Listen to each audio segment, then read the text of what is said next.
Oh, for the muse of fire that would ascend the brightest heaven of invention. A kingdom for a stage, princes to act, and monarchs to behold the swelling scene. Then shall the warlike Harry like himself assume the port of Mars, and at his heels leashed in like hounds should famine, sword, and fire crouch for employment. But pardon, gentles all, the flat, unraised spirits that hath dared on this unworthy scaffold. Can this cockpit hold the vasty fields of France? Or may we cram within this wood, no, the very cask that did affright the air in Agincourt? Oh, pardon, since a crooked figure may attest in little place a million, and let us ciphers to this greater camp on your imaginary forces work. Suppose, within the girdles of these walls are now confined two mighty monarchies, whose high uprearage and abutting fronts the perilous narrow ocean parts asunder.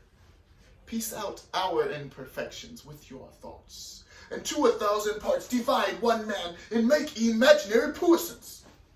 Think, when we talk of horses, that you see them, printing their proud hooves, I, the receiving earth. For 'tis your thoughts that now must deck our kings. Carry them here and there, jumping o'er time, turning the accomplishments of many years into an hourglass. For the which supply, omit me course to this history, who prologue like your humble patient prey, gently to hear, kindly to judge our play.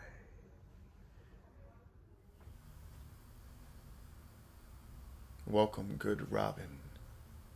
Seest thou this sweet sight? Her dauntage now I do begin to pity, for meeting her of late behind the wood, seeking sweet favors from this hateful fool, I did upbraid her and fall out with her.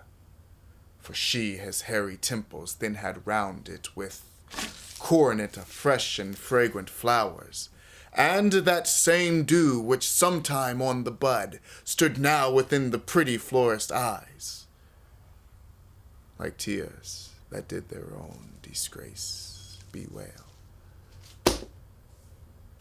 When I had at my pleasure taunted her, and she in mild term begged my patience, I then did ask of her changeling child, which straight she gave me, and her fairy sent, to bear him to my borough in fairyland.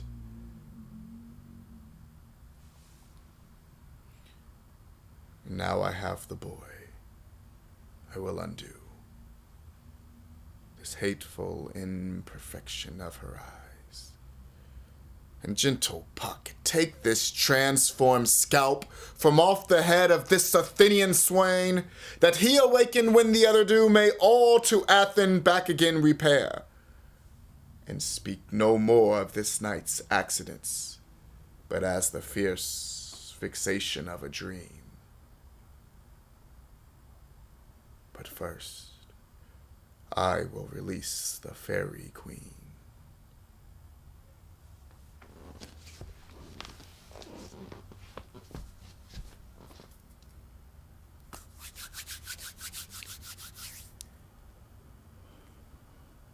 Be as thou wast wont to be.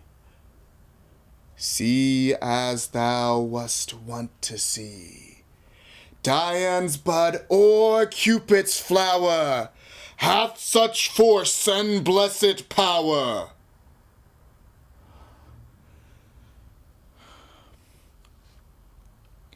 Now, my Titania, wake you, my sweet queen. All as frantic sees Helen's beauty and a brow of Egypt.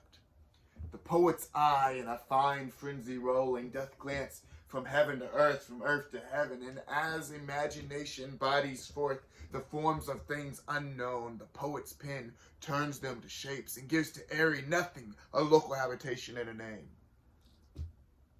Such tricks hath strong imagination, that if it could but apprehend some joy, it comprehends some bringer of that joy, as in the night imagining some fear. How easy can a bush suppose a bear?